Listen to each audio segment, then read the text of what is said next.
So very good evening and let's get started. आज आपण शिकणार आहे ह्युमन बॉडी पार्ट्स आणि त्यामध्ये ग्रामर यूज करायचं आपल्याला एम इज आर आणि हॅव हॅज आणि यावर आपण हा पूर्ण टॉपिक शिकणार आहोत. So let's learn how to use am is are while learning human body parts. आता पहा, यामध्ये पहिला ह्युमन बॉडी पार्ट आपण घेऊया हिअर. हिअर मीन्स केस. आता याला डिस्क्राइब करणारे शब्द घ्यायचे. केस कसे कसे असतात तर पहा, काही जणांचे केस कुरळे असतात, तर कुरळेसाठी शब्द यूज करायचा कर्ली. कर्ली म्हणजे कुरळे. काही जणांचे सरळ असतात, तर सरळ केसांसाठी यूज करायचं स्ट्रेट. स्ट्रेट सरळ. काही जणांचे पांढरे केस झालेले असतात, तर ग्रे म्हणू शकतो आपण. राखाडी कलरचे असतात त्याला grey.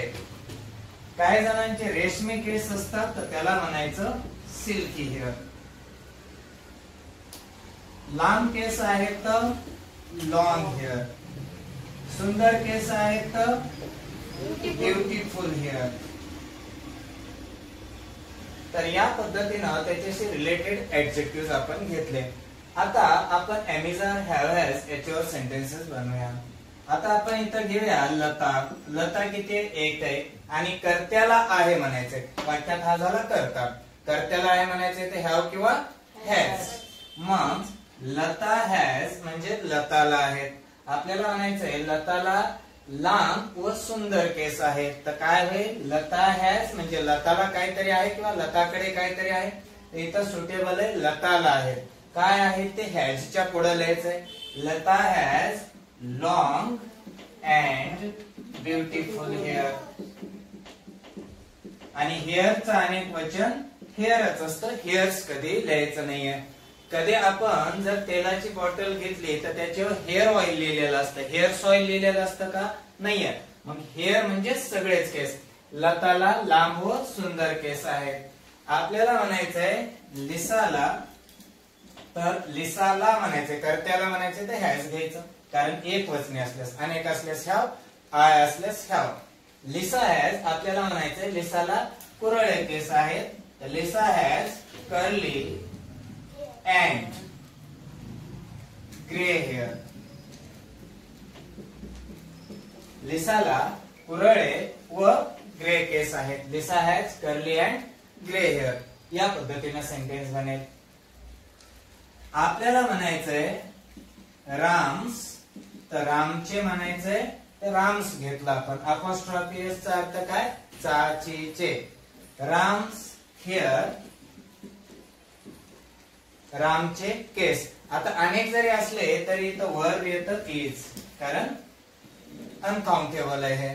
Ram's hair is straight.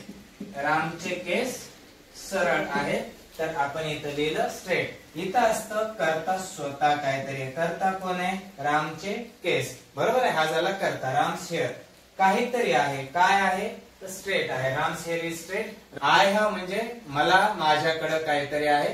तर इथं मला केस आहे, तर आय हॅव येईल. बरोबर आहे. तर मी म्हणेल I have black and straight hair. I have black and straight hair means मला काळे आणि सरळ केस आहेत. तर या पद्धतीने सेंटेन्स बनेल. So write down. आता पहा, आपल्याला घ्यायचंय फोरहेड. फोरचा अर्थ असतं पुढील. हेड म्हणजे डोकं. डोक्याचा जो पुढील भाग आहे त्याला कपाळ असं म्हटलं जातं. फोरहेड कपाळ. आता कपाळ कसं कसं असतं आपलं? कुणाचं कपाळ वाईड असतं. वाईड म्हणजे रुंद. वाईड म्हणजे काय? रुंद. व्हाईट म्हणजे पांढरा. वाईड रुंद. काही जणांचं कपाळ अरुंद असतं, तर अरुंद म्हणायचंय तर नॅरो. अरुंद कपाळ आहे तर नॅरो. काही जणांचं कपाळ लांब असतं, तर लांब साठी काय घ्यायचं? लॉंग. काही जणांचं कपाळ सुंदर असतं, तर काय घ्यायचं? ब्युटिफुल. काही जणांचं कपाळ गोर असतं, तर गोऱ्यासाठी काय शब्द घ्यायचा? फेअर. फेअर म्हणजे गोरे. आता आपण इथं सेंटेन्स घेऊया. राकेश एक आहे. राकेशला आहे म्हणायचंय तर काय घ्यायचंय? हॅज घ्यायचंय. राकेश हॅज म्हणजे काय? राकेशला आहे. Rakesh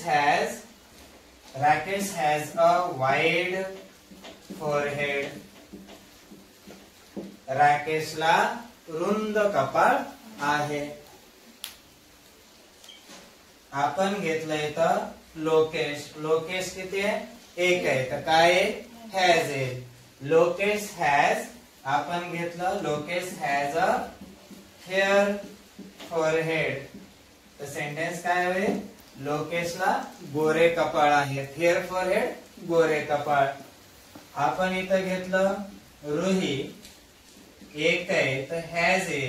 Ruhi has a long and fair forehead.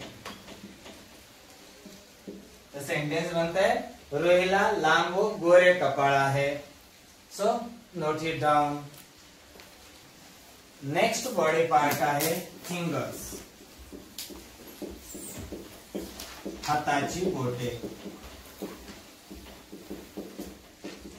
Fingers means हाताची बोटे. टोज मीन्स पायाची बोटे.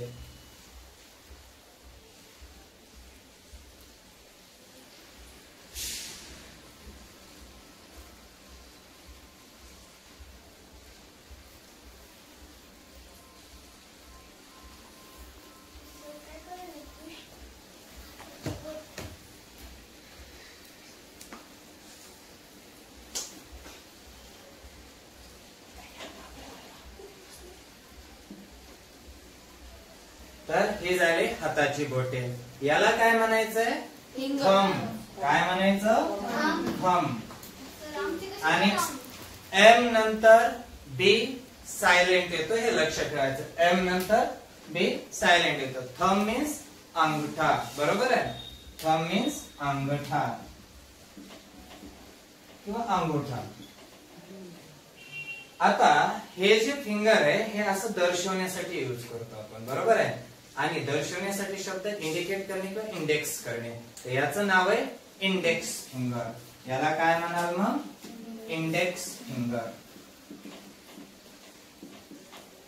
आणखी एक नाव आहे याला फर्स्ट फिंगर. आणखी एक नाव आहे याला four finger. Four finger, first finger आणि इंडेक्स फिंगर हे याची नाव आहेत. पण सगळ्यात प्रचलित नाव आहे इंडेक्स फिंगर. त्याचा अर्थ होतो तर्जनी. इंडेक्स फिंगर म्हणजे तर्जनी. आता पहा इकडं दोन बोट आहेत, इकडं दोन बोट आहेत. याच्यामध्ये आहे तर मध्यभागीला काय म्हणतात? मिडल. तर याला काय म्हणतो आपण? Middle finger.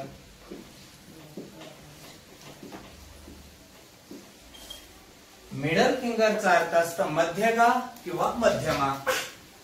तर आपण इथे घेऊया मध्यमा. That means middle finger. त्यानंतर हे जे बोट आहे आपण बरेच वेळेस पाहतो यामध्ये अंगठी घातली जाते. बरोबर आहे. अंगठीला काय म्हणतात? रिंग. तर ह्या बोटालाही म्हणतात रिंग फिंगर. याला म्हटलं जातं रिंग फिंगर. रिंग फिंगर म्हणजे अनामिका. याला मराठीत म्हटलं जातं अनामिका. सगळ्या बोटांमध्ये हे बोट जे आहे ते लहान आहे. तर लहान्या बोटासाठी काय शब्द आहे मग? लहान्यासाठी लिटल. Little finger. मग लिटल फिंगरला आपण काय म्हणतो? करंगळी. लिटल फिंगर मीन्स करंगळी. Thumb, index finger, middle finger, ring finger आणि लिटल फिंगर हे आहेत फिंगर्सची नावं. आता हा जो पार्ट असतो हाताचा याला पाम म्हणतात. यामध्ये एल सायलेंट राहतो. पाम म्हणजे हाताचा तळवा. पाम म्हणजे हाताचा तळवा. आणि हा जो पार्ट असतो याला रिस्ट म्हटलं जातं. डब्ल्यू नंतर आर जर आला तर डब्ल्यू सायलेंट राहतो आणि आर चा उच्चार होतो. मग इथं रिस्ट. रिस्ट म्हणजे काय? मनगट. तर आपल्याला सांगायचंय तिला सुंदर बोट आहेत. तर काय म्हणतो आपण? She has beautiful fingers. She has beautiful fingers. तिला सुंदर बोटे आहेत. हाताच्या बोटांनाच फिंगर्स म्हटलं जातं. बरोबर आहे. पायाच्या बोटांना टोज म्हटलं जातं. टोज मीन्स पायाचे बोटे, फिंगर्स म्हणजे हाताची बोटे. शी हॅज ब्युटिफुल फिंगर्स. तिला हाताची बोटे सुंदर आहेत. आपण जर हर घेतलं तर हरचा अर्थ होतो तिचा, तिची, तिचे आणि त्यासोबत नाउन येतं. तर इथं घेऊया आपण फिंगर्स. हर फिंगर्स, तिची हाताची बोटे. आता इथं अनेक बोटे तर आर घेतलं. एमिजार कधी वापरायचं? करता काहीतरी येतं. म्हणजे तिची हाताची बोटे हा करता झाला. बरोबर आहे. काय आहे ते पुढे लिहायचं. Her fingers are long. म्हणजे तिची हाताची बोटे लांब आहेत. या ठिकाणी घेऊया माय. माय मीन्स माझा, माझी, माझे. माय फिंगर्स म्हणजे माझी हाताची बोटे. आर म्हणजे काहीतरी आहेत. माय फिंगर्स आर. मला म्हणायचंय माझी हाताची बोटे लहान आहेत. तर माय फिंगर्स आर स्मॉल. आणि मला आहेत म्हणायचंय तर घ्यावा लागेल आय हॅव. आय हॅव मला आहेत. I have big fingers. मला हाताची बोटे मोठाले आहेत. I have big fingers. आपल्याला म्हणायचे त्याला आहे तर आपल्याला घ्यावा लागेल he has. he has त्याला आहेत. he has nice fingers. त्याला हाताची बोटे छान आहेत. आपण जर इथं घेतलं her palm. her palm म्हणजे तिचा तळवा. याला म्हटलं जातं तळवा. या तळव्याला काहीतरी आहे म्हणायचे तर हॅज. हर पाम तिचा तळवा तळव्याला आहे तर घेतलं हॅज, कारण आपण एकाच तळव्याबद्दल बोलतोय. हर पाम हॅज हेना. हेना म्हणजे मेहंदी. तिच्या तळव्याला मेहंदी आहे. आपण घेतलं हिज. हिजचा अर्थ असतं त्याचा, त्याची, त्याचे. His wrist. रिस्ट म्हणजे काय? मनगट. हिज रिस्ट म्हणजे त्याचे मनगट. इज म्हणजे स्वतःच काहीतरी आहे. काय आहे ते पुढे लिहायचंय. His wrist is weak. त्याचे मनगट कमजोर आहे. वीक मीन्स कमजोर. स्ट्रॉंग म्हणजे मजबूत. Note it down. तर विद्यार्थी मित्रांनो, या पद्धतीनं दररोज आपण vocabulary plus spoken English grammar शिकणार आहोत. तर दररोज व्हिडिओज अपलोड केले जातील. तुम्ही ते पाहत राहावे. धन्यवाद.